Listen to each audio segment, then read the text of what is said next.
blog at PJNet, and I'm here with Jeff Goodell, and he's author of the book. Well, I'll let him tell you a little bit about the book and where we're at. We're at the Society of Environmental Journalists Annual Convention in Roanoke.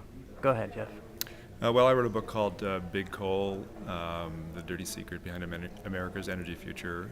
It's out in paperback now from Houghton Mifflin. I'm also been a staff writer at Rollingstone for a long time and a contributing editor at the New York Times Magazine.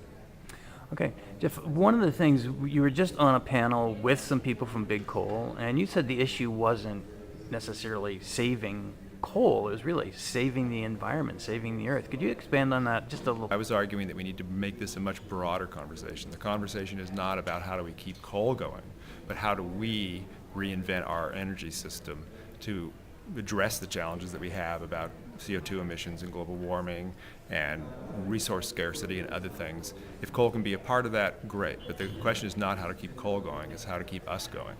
Okay, so you mentioned that you didn't think journalists were covering this very well. Could you just talk a little bit about that part of it?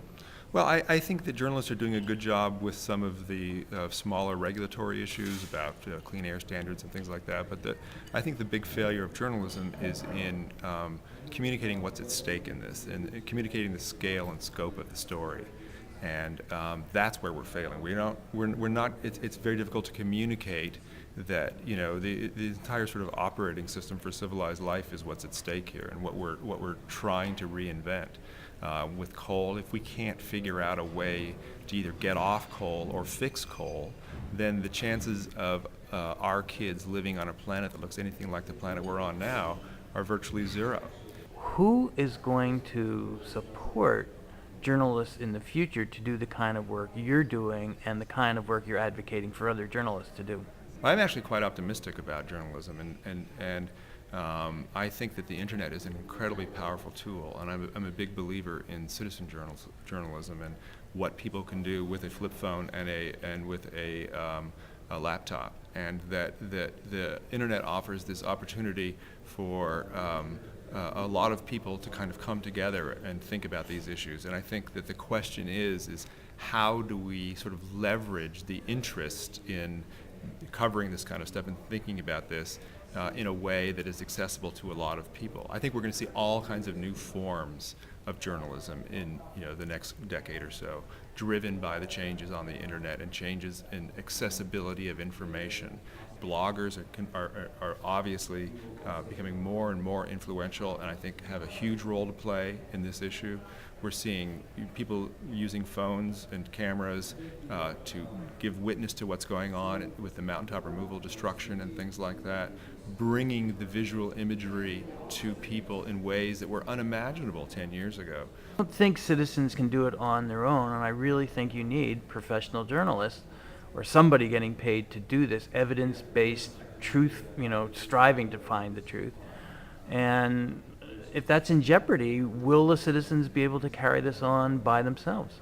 Well, I don't think evidence-based truth is the exclusive province of professional journalists. I think that a lot of bloggers, a lot of citizens are just as ethical and just as well trained and just as devoted to this as a lot of professional journalists. I think a lot of professional journalists are actually really shoddy at this because they're so stretched so thin, their deadlines are so tight, they take what the coal companies say or they take what whoever says, they repeat wire stories or something.